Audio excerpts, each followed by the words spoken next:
Olá, amigos! Estamos começando o podcast Pausa na Programação. Eu sou a Rosane Coutinho e no programa de hoje eu vou conversar com a Camila Bueno. Camila, obrigada por você estar aqui com a gente hoje.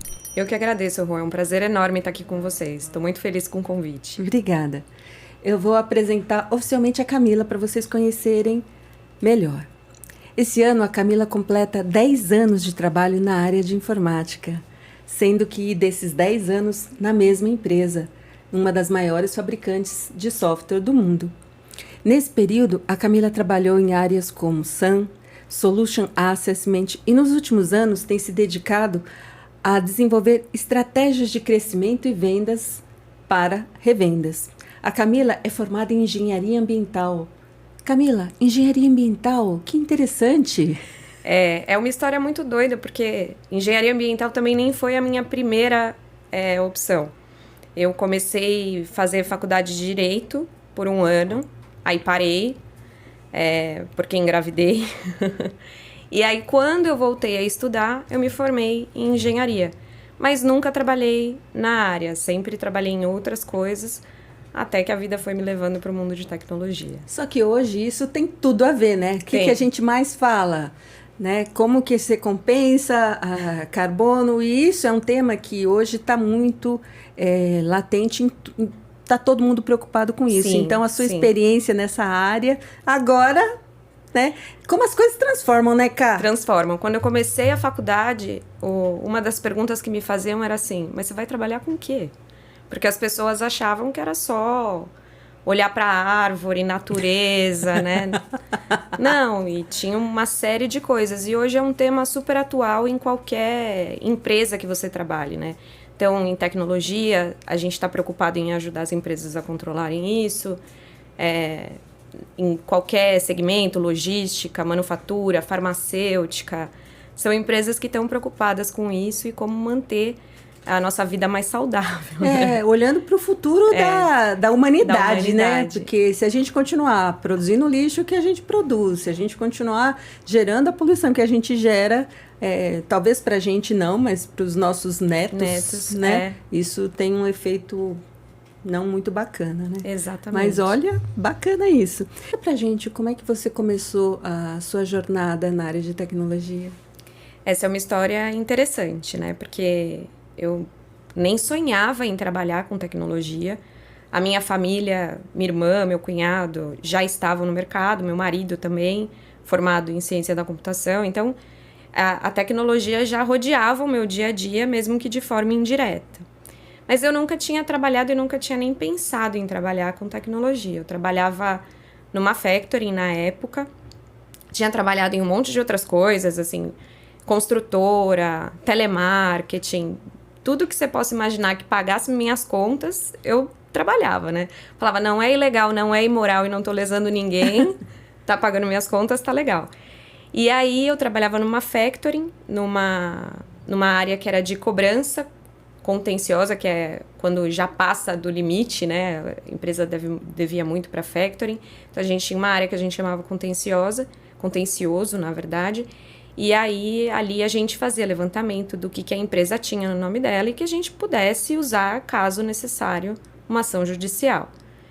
E aí, a empresa que eu trabalho estava estruturando uma área que hoje nem existe mais, não faz mais parte da estratégia das empresas de tecnologia, que era uma área que a gente chamava de compliance, né? Que a gente verificava o que o cliente usava versus o que ele pagava para poder regularizar. Então, eles estavam precisando de alguém que tivesse um discurso menos vendas, um pouco mais duro, um pouco mais forte. Ah, eu queria ver isso.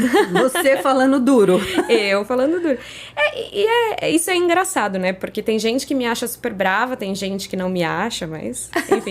Mas assim, eles precisavam de alguém que não viesse do mundo de vendas, né? Que viesse de uma área mais processual, que tivesse um pouco mais de foco em regularização, que fosse um pouco mais clara nesse sentido.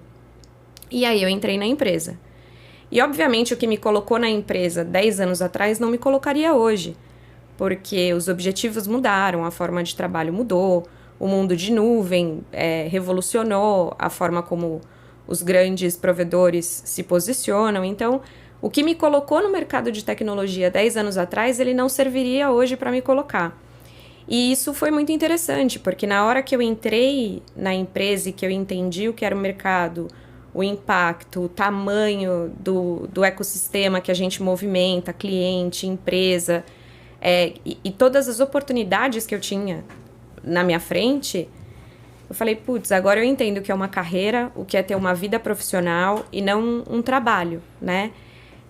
E aí tô lá 10 anos, aprendendo muito, continuo aprendendo, me desenvolvendo. Acho que não tem um dia que eu não aprenda uma coisa nova até hoje. E Camila, você teve mulheres inspiradoras, pessoas inspiradoras naquele período? Ah, tive sim. Bom, a minha irmã, para mim, é uma referência. Exatamente, Marina. Se vocês não assistiram ainda o episódio das Mães na Tecnologia, eu sugiro fortemente que vocês assistam, homens e mulheres, porque é um episódio muito legal e a Camila é irmã da Marina. Irmã da Marina, exatamente. Então, ela começou também, assim como eu, a trabalhar muito cedo e sempre construindo esse caminho dela na tecnologia, sempre muito dedicada, muito forte, muito estruturada, e ela é mais nova do que eu, então... Ah, é? Normalmente as pessoas acham que a gente se inspira sempre em alguém mais velho, Na verdade, né? eu achei que vocês eram gêmeos. Não, tô falando sério. Sério? Não, ela é 2 anos mais nova do que eu. E sempre me inspirei muito nela, né? A minha mãe, pra mim, é uma referência de mulher. Eu acho que ela teve filho muito cedo, assim como eu.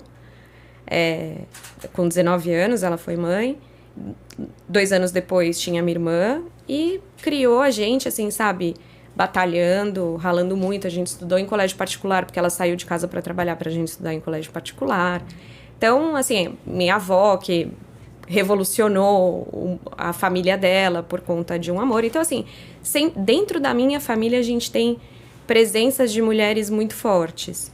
E aí, quando eu entrei no mercado de tecnologia, ali também eu acho que era um espaço que as mulheres estavam buscando. Então, tive muitas referências positivas ali no decorrer da minha carreira profissional em tecnologia. Tem muitas mulheres que eu acho que a gente tem que tirar o chapéu para elas, porque não só elas entram no mercado, como elas puxam outras com elas. Então, eu acho que isso é muito interessante.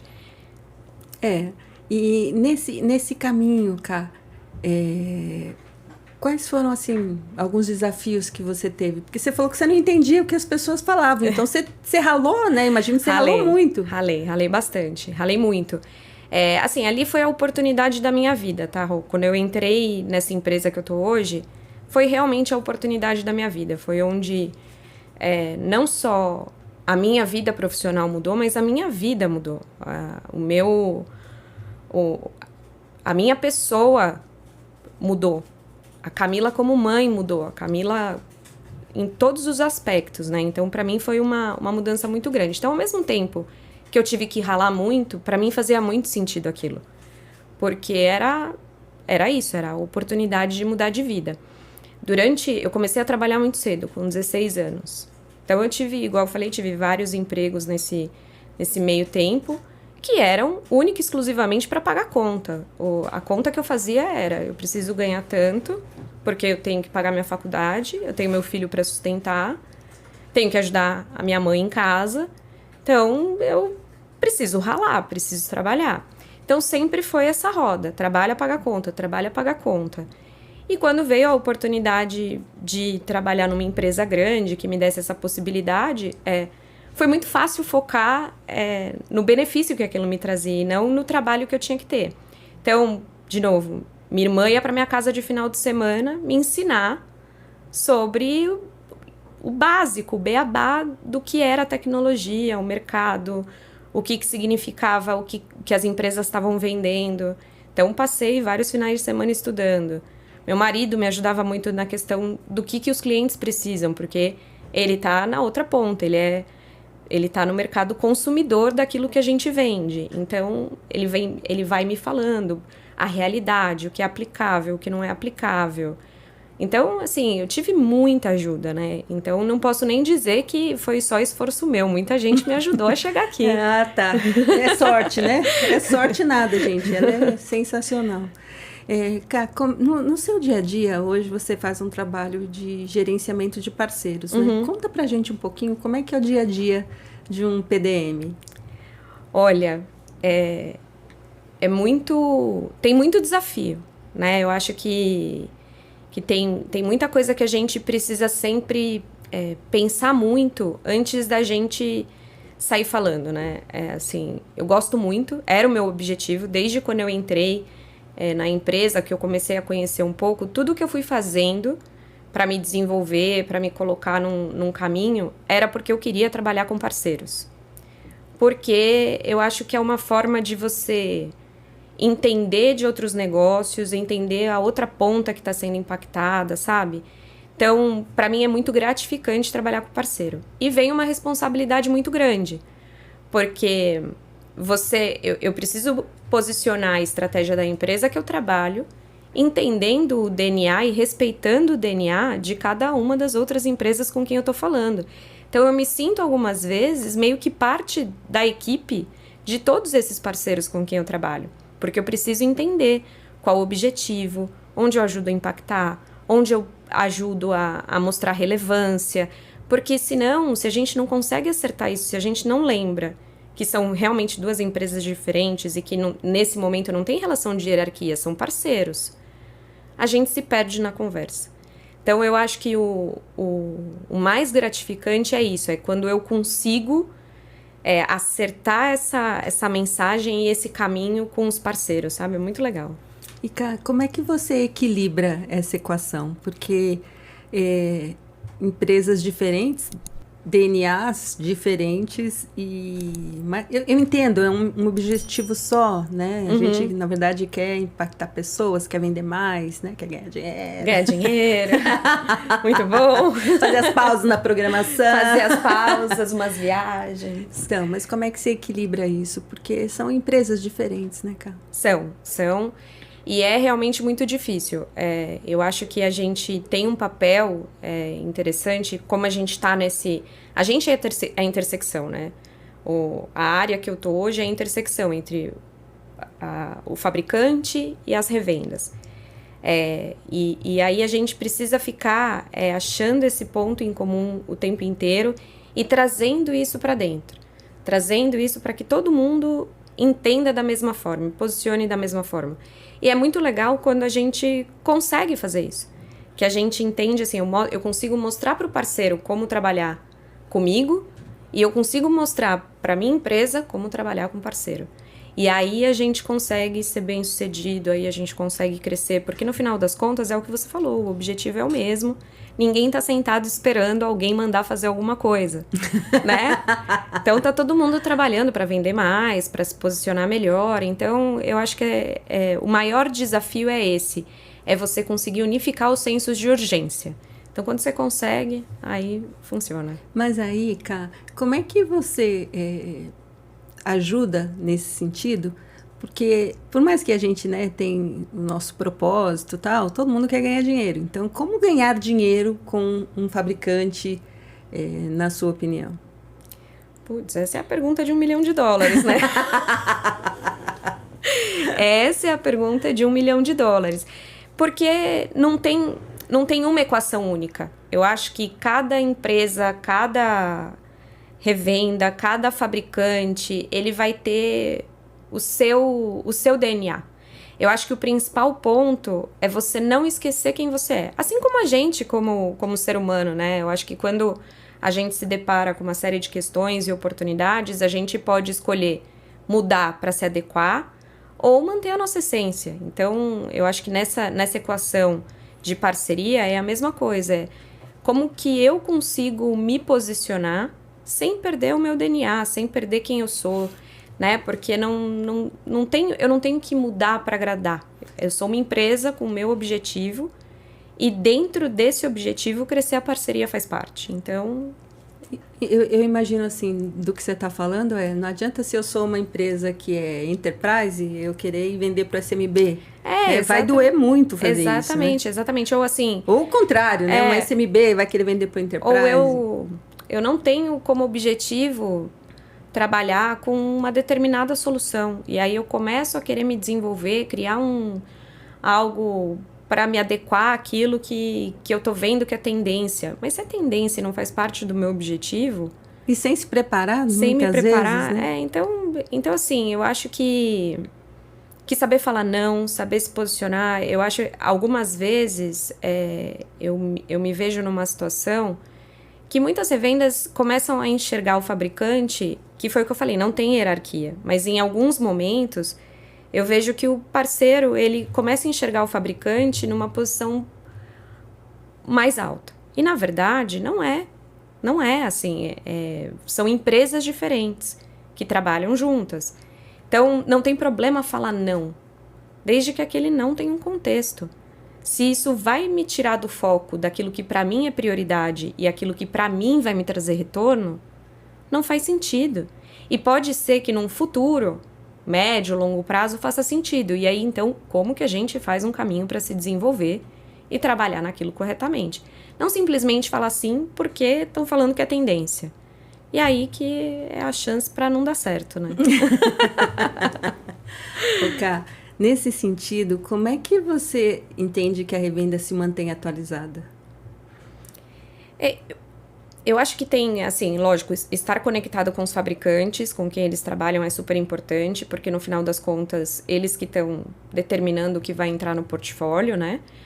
E, além disso, eu acho que é ouvir os clientes deles. Quais as necessidades dos clientes deles, né? Porque, no final das contas, eles que estão na ponta, no dia a dia, vivendo a realidade, os incidentes, os problemas... que o cliente tem lá no dia a dia dele. Então, ele pode se antecipar a todas as tendências, entendendo o que o mercado está buscando. Uma coisa que eu percebo é que muitas revendas acabam formulando, né, no seu planejamento estratégico e tal, colocando assim, quero trabalhar com OpenAI, quero trabalhar com 5G, quero trabalhar com segurança e tal. Mas não se capacitou, não entrei de gaiato no navio. É isso aí. E aí, eu acho que um planejamento junto com um PDM ajudaria bastante nesse sentido, né?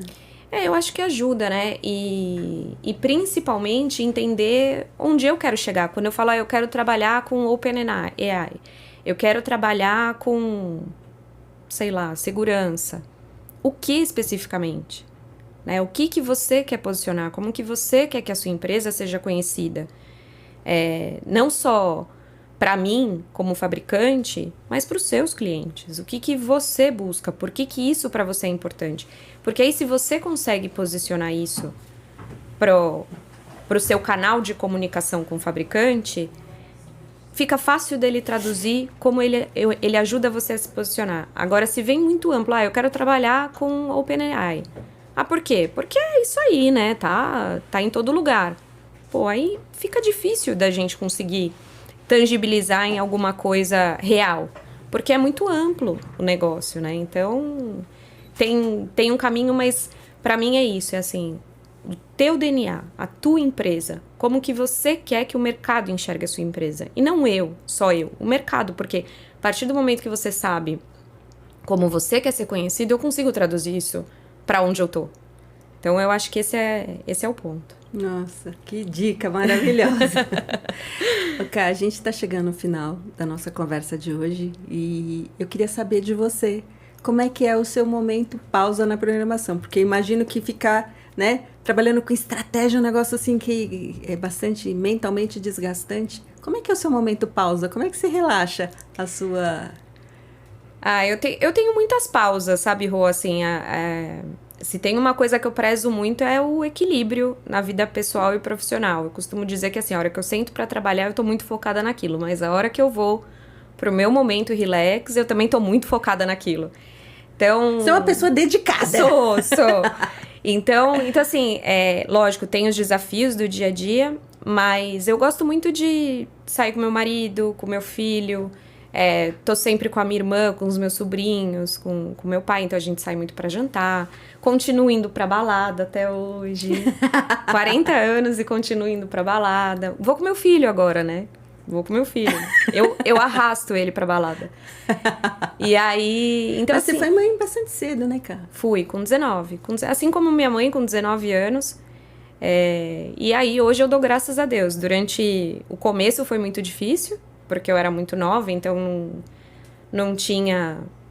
Acho que a gente nunca tá preparado, na verdade, pra maternidade, mas assim, não tinha muita referência, né? Não tinha amigas que estavam tendo filho, não tinha primas que estavam tendo filho, então foi muito solitária a minha maternidade, né? E até hoje continua. Mas é muito gratificante. Aí hoje eu falo que pra mim foi bom, porque eu tô no meu melhor momento na carreira, consigo me dedicar à minha carreira, porque meu filho é grande, independente, não depende de mim, eu posso deixar ele sozinho 3 dias que tá tudo bem, não tem problema. Então, na verdade, ele agradece. Ele agradece, ele fica feliz que ele fica com a casa pra ele. Então, assim, hoje pra mim fez mais sentido ter sido mãe jovem do que pensar em ter um filho agora, né? Que eu teria que colocar isso na balança, assim. Eu acho que quando a gente é novo, é tudo muito o só vai. Você só vai. Veio o filho, você só vai. Você casou e só vai. Então, tudo é o só vai. E a gente tem menos medo, a gente tem menos amarras, a gente tem menos crenças limitantes, né? A gente se limita menos. Então, hoje eu acho que foi bom. Quando eu olho a minha vida hoje, mas obviamente foi cheia de desafios, cheia de obstáculos que eu tive que superar, assim, de entrevista de emprego, saber que eu fui eliminada porque eu tinha um filho e as pessoas não acreditavam que eu tinha uma estrutura para me ajudar. Porque apesar de ter sido mãe nova, o pai do meu filho é muito presente, então sempre esteve lá, então de final de semana, durante a semana, podia contar com ele. Minha mãe me ajudou muito, meu pai me ajudou muito, minha irmã, sem sombra de dúvidas, foi super importante. Então, assim, eu tinha uma rede de apoio tão grande quanto a minha irmã, que depois foi ser mãe com 25 anos, né? Então, mas passei por algumas coisas. E até entrar na empresa que eu tô hoje, entrar no mercado de tecnologia, até porque eu casei de novo depois que o Douglas já era grande, que meu filho já era grande. O Douglas estava com 9 anos quando eu casei de novo. Então, é engraçado porque você muda o status, as perguntas mudam.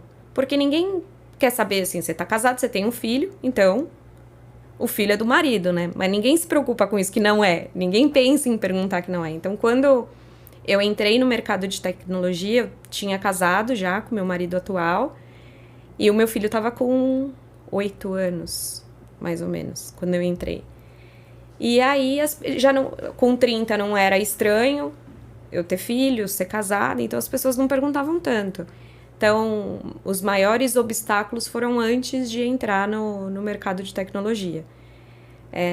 E aí, mas hoje pra mim é ótimo. Eu vejo as minhas colegas de trabalho, né? Porque meu filho pequeno tá com febre, eu tenho que buscar na escola, tenho que ver quem vai ficar, porque vai ter um happy hour, porque vai ter um evento. E meu filho me leva no evento, meu filho me trouxe hoje, meu filho me leva no evento, vai me buscar, assim, então é outra vida. Maravilhoso. Cara, obrigada demais por você ter vindo conversar com a gente, compartilhado suas histórias. Eu honro a sua presença aqui hoje com a gente, porque foi sensacional. Obrigada, muito obrigada pelo convite, muito bom conversar com vocês.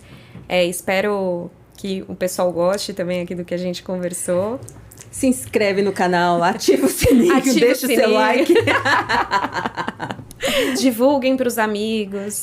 Manda para os seus amigos. Porque olha quantas histórias a gente tirou e quanto exemplo a gente tirou hoje dessa conversa com a Camila, né? Aquele gestão ambiental que nada a ver antigamente, hoje em dia, ó.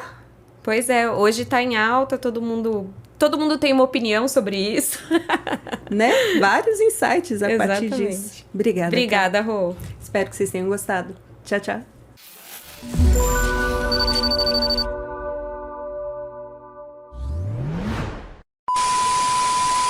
A Camila é formada em engenharia ambiental. Nesse período... Não, vou fazer de novo. Que mental? Que mental? Que isso? Parece que nós estamos num programa de auditório.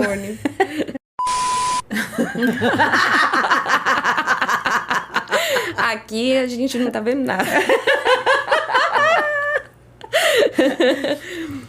E aí, agora, onde a gente volta? Acho que é melhor a gente fazer de novo essa... Pode ser. O problema é eu lembrar tudo que eu falei. Mas você vai falar de novo, não. O pior é que eu não lembro a pergunta.